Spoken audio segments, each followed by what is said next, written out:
Praise the lord. దేవుని యొక్క ఘనమైన నామానికి వేలాది వందనాలు, స్తుతులు, స్తోత్రాలు చెల్లించుకుంటున్నాను. మీ అందరికీ కూడా ప్రత్యేకమైన వందనాలు తెలియపరుస్తూ ఉన్నాను. ప్రియమైనటువంటి బిడ్డలారా, ఈరోజు మరి కొన్ని నిమిషాలు దేవుని యొక్క వాక్యాన్ని ధ్యానించాలని నేను ఆశిస్తూ ఉన్నాను.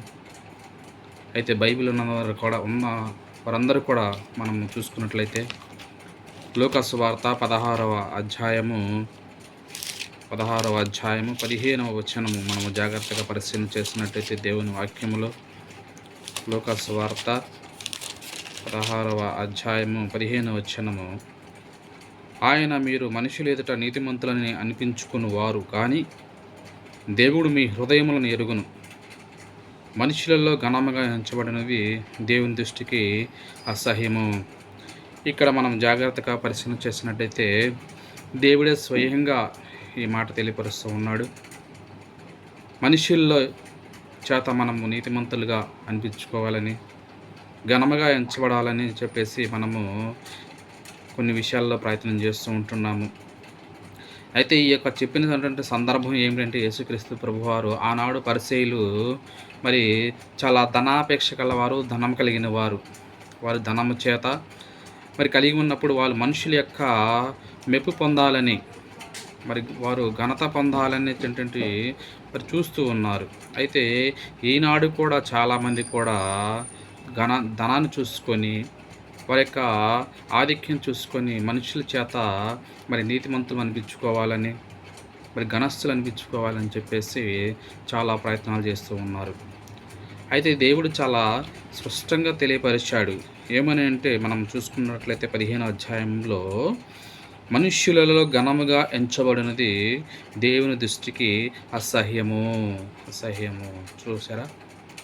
ఎప్పుడైతే మనము దేవుని దృష్టికి కాకుండా మనుషుల చేత ఘనముగా ఎంచబడుతున్నాము, మనుషులే అయ్యా నువ్వు చాలా ఘనస్థుడివి, చాలా మరి ధనము కలిగిన వాడివి, చాలా గొప్పవాడివి అని చెప్పేసి ఎప్పుడైతే మనుష్యులు మనల్ని పొగుడుతూ ఉన్నారు, మనుషుల చేత మనం ఎప్పుడు పొగిడించుకుంటున్నామో అప్పుడు ఇవన్నీ కూడా దేవుని దృష్టికి చాలా అసహ్యమైనటువంటి కార్యములు. అయితే మరి ఎప్పుడు మనము దేవుని దృష్టికి ఘనముగా ఎంచబడతాము? బైబిల్లో ఒక వ్యక్తి ఉన్నాడు. మరి ఆయన దేవుని దృష్టికి మరి ఘనస్థుడిగా ఎంచబడ్డాడు. అతను ఎవరో కాదు, దావీదు మహారాజు. అపోస్తలుల కార్యములు 13వ అధ్యాయము 22వ వచనములో మనము చూసుకున్నట్టయితే దేవుడు చెప్తున్నాడు, స్వయాన సాక్ష్యం ఇస్తున్నాడు. దావీదు నా హృదయానుసారుడు, నా హృదయానుసారంగా బ్రతికినాడు. దేవుని దృష్టికి మనము ఆయన హృదయానుసారముగా బ్రతకాలి. దేవుడు ఏం చెప్తున్నాడు, ఆయన దృష్టికి మనము హృదయానుసారంగా బ్రతికితేనే అప్పుడు మనము ఆయన దృష్టికి గనులుగా ఎంచబడతాము. ఎవరో పొగిడితే, మరి ఎవరో ఘనంగా ఎంచబడితే మనం నీతిమంతులుగా తీర్చబడలేదు. మనుషుల చేత ఘనంగా ఎంచబడినది దేవుని దృష్టికి అసహ్యం అని చెప్పేసి దేవుడు చలవిస్తూ ఉన్నాడు. ప్రియమైన దేవుని బిడ్డలారా, మరి మనం జాగ్రత్తగా పరిశీలించేటైతే ఇద్దరు మనుషులు దేవాలయానికి వెళ్ళారు. ఒక మనుషుడు పరిసయ్యుడు, ఒక మనుషుడు సుంకరి. తమ్ము తామే నీతిమంతులని చెప్పుకునేటువంటి కొంతమంది విషయాలను బట్టి దేవుడు సెలవిస్తూ ఉన్నాడు. అయితే పరిసయ్యుడి ప్రార్థన, సుంకరి ప్రార్థన రెండింటి కూడా చాలా డిఫరెన్స్గా ఉంది. పరిసయ్యుడు అంటున్నాడు, అయ్యా నేను వారానికి 2 మార్లు ఉపవాసం ఉంటున్నాను, మరి నా యొక్క ఆస్తిలో 10వ భాగము నేను చెల్లిస్తూ ఉన్నాను.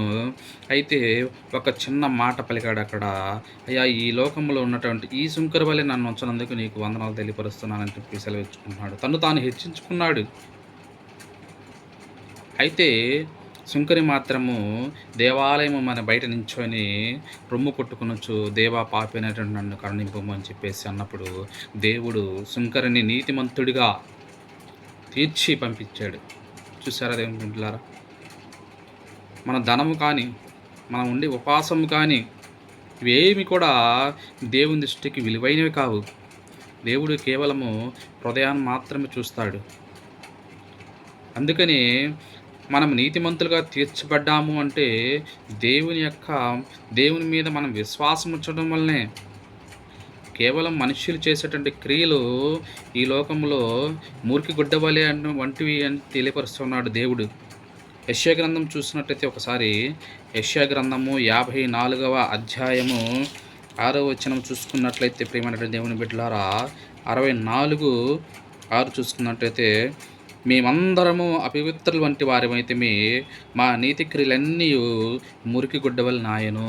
చూసారా, మనం అందరం కూడా అపవిత్రులమే. మనం చేసేటువంటి నీతి క్రియలు ఈ మురికి గుడ్డ వలె వంటివి అంటున్నాడు దేవుడు. ఎన్ని క్రియలు చేసినట దేవుని హృదయానుసారంగా మనం నడుచుకోకపోతే, దేవుని దృష్టికి మనం ఘనముగా ఎంచబడకపోతే, నువ్వు చేసినటువంటి క్రియలు ఎప్పుడు కూడా మురికి గుడ్డ వలె వంటివిగా ఉన్నాయి. అబ్రహాము ఉన్నాడు. అబ్రహాము దేవుని నమ్మెను, అప్పుడు అది అతనికి నీతిగా ఎంచబడెను.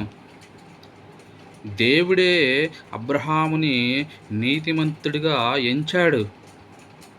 ఈరోజు మనుషుల చేత మనం మెప్పు పొందడం కానీ, మనుషులు అయ్యా నువ్వు నీతిమంతుడు అని చెప్పడం కానీ, ఘనంగా ఎంచబడడం కానీ అవి చేయకూడదు. ప్రియమైన దేవుని బిడ్డలారా, ఎప్పుడు కూడా మనము నేను జ్ఞానిని, నా జ్ఞానమును బట్టి నేను నడుచుకుంటానని చెప్పేసి ఎప్పుడు కూడా మన హృదయంలో తలంచకూడదు. ఎందుకంటే దేవుడు పై రూపాన్ని లక్ష్య పెట్టడు. ఎప్పుడు కూడా మనుషులైతే పై రూపాన్ని లక్ష్య పెడతారు, కానీ దేవుడైతే బాహ్య రూపాన్ని లక్ష్య పెడతాడు. నీ హృదయంలో ఏముంది, నీ హృదయం ఏ విధంగా మలుచుకుంటున్నావు చూడండి. మొదటి సమూయేలు గ్రంథము 16వ అధ్యాయము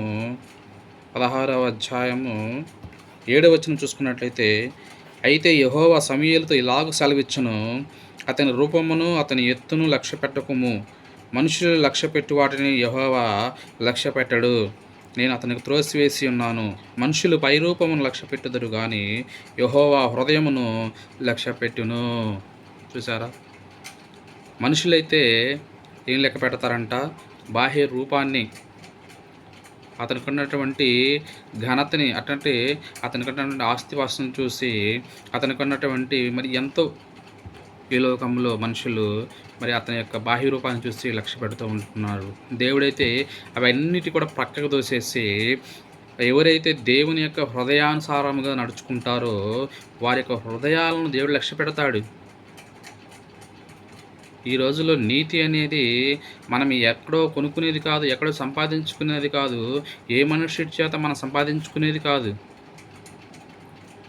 నువ్వు నీతిమంతుడిగా తీర్చబడాలి, నీతిమంతుడిగా ఎంచబడాలి అంటే నువ్వు కేవలము దేవుని యొక్క హృదయానుసారముగా నడుచుకోవాలా. అటువంటి హృదయం నీలో ఉందా లేదా అనేది జాగ్రత్తగా పరిశీలన చేసుకోవాలా. ఈరోజు చాలామంది కూడా పైకి చాలా కనపడుతూ ఉంటారు, మంచి వ్యక్తుల్లా కనపడుతూ ఉంటున్నారు, కానీ హృదయములో దేవుని భయం అనేది లేదు. అనేకమైనటువంటి దుష్ట ఆలోచన చేత హృదయం నిండిపోయి ఉన్నది. అందుకే దేవుడు సెలవిస్తున్నాడు, హృదయము నిండి ఉన్నదాన్ని బట్టే కదా నోరు మాట్లాడును అనేటువంటి సెలవిస్తూ ఉన్నాడు. అయితే మనము ప్రేమైనటువంటి దేవుని బిడ్డలారా, దేవుని బిడ్డలుగా మనం అలా ఉండకూడదు. దేవుని దృష్టిలో మనము నీతిమంతులుగా ఎంచబడాలంటే, దేవుని దృష్టిలో మనము ఘనముగా ఎంచబడాలంటే, చూడండి ప్రియమైన దేవుని బిడ్డలారా, చివరిగా ముంచుకుందామండి. రోమాపత్రిక 5వ అధ్యాయము 1వ వచనం చూసుకున్నట్లయితే, రోమాపత్రిక 5వ అధ్యాయము 1వ వచనము చూసుకున్నట్లయితే మనం జాగ్రత్తగా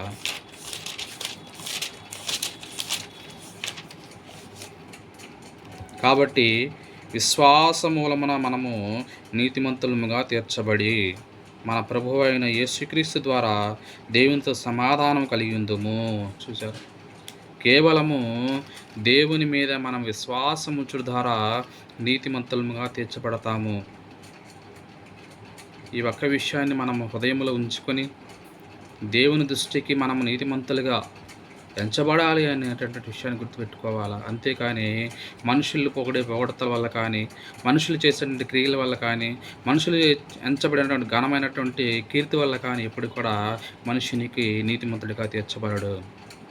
కేవలము మన హృదయాన్ని శుద్ధి చేసుకోవాలి. మన హృదయానుసారము కాదు, దేవుని యొక్క హృదయానుసారముగా మనం నడుచుకోవాలా. అప్పుడు దేవుడు మనల్ని ఘనముగా ఎంచుతాడు. ఈరోజు ఎంతోమంది బిడ్డలు కూడా కొన్ని విషయాల్లో దేవుని ఘనపరుస్తూ ఉన్నారు.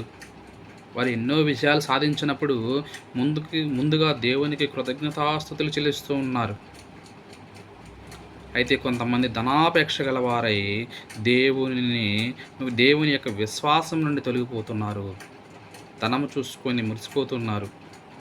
మనుషుల యొక్క ఆధిక్యతను కోరుకుంటున్నారు. అందుకని ప్రియమైనటువంటి దేవుని బిడ్డలారా, మనము దేవుని బిడ్డలుగా మనము దేవుని యొక్క హృదయానుసారము నడుచుకోవాలని మీ అందరికీ మనవి చేస్తూ ఈ యొక్క వాక్యాన్ని నేను ముగిస్తూ ఉన్నాను. చిన్న ప్రార్థన చేసుకొని ఉన్నాండి. దయగల తండ్రి, ప్రేమగల నా యేసయ్యా, ఇదిగో తండ్రి హృదయకాల సమయంలో తండ్రి ప్రభువా, దేవుని మనుషుల చేత ఘనముగా ఎంచబడింది దేవుని దృష్టికి అసహ్యమని నేను సెలవిచ్చాను ప్రభా. మనుషుల దృష్టికి కాకుండా తండ్రి నీ దృష్టికి నీ హృదయానుసారంగా మేము జీవించుటకు సహాయం దయచేయండి ప్రభా. మా నైతిక క్రియలన్నీ కూడా మురికి గుడ్డవలే ఉన్నాయని నువ్వు సెలవిచ్చినావు తండ్రి. కేవలము ప్రభా నీ యందు విశ్వాసమును బట్టి ప్రభా మేము నీతిమంతులుగా తీర్చబడ్డాము తండ్రి. నీకు వేలాది వందనాలు ప్రభా. ఈ లోకంలో ఎంతోమంది బిడ్డలు ప్రభా ధనమును చూసుకొని మురిసిపోతున్నారు, మనుషుల యొక్క క్రియలను చూసుకొని మురిసిపోతున్నారు ప్రభా. అటువంటి బిడ్డలు ఎవరైనా ఉంటే వారి హృదయాలను మార్చండి ప్రభా. దావీదు మహారాజు ఏ విధంగా అయితే నీ హృదయానుసారంగా నడుచుకున్నారు ప్రభా, అటువంటి హృదయాన్ని మాకే ఉండదండి. నీ హృదయానుసారంగా నడుచుకుంటూ మాకు సహాయం తెచ్చేయండి ప్రభా. సమస్తమును మీరే మహిమ ఘనత ప్రభావాలు పొందుకోమని నజరేయుడైన యేసుక్రీస్తు వారి యొక్క అతి పరిశుద్ధ నామమును అడిగి వేడుకుంటున్నాం తండ్రి. ఆమేన్. మరి ఒకసారి మీ అందరికి ప్రత్యేకమైనటువంటి వందనాలు తెలియపరుస్తూ ఈ యొక్క వాక్యాన్ని ముగిస్తూ ఉన్నాను. Praise the lord.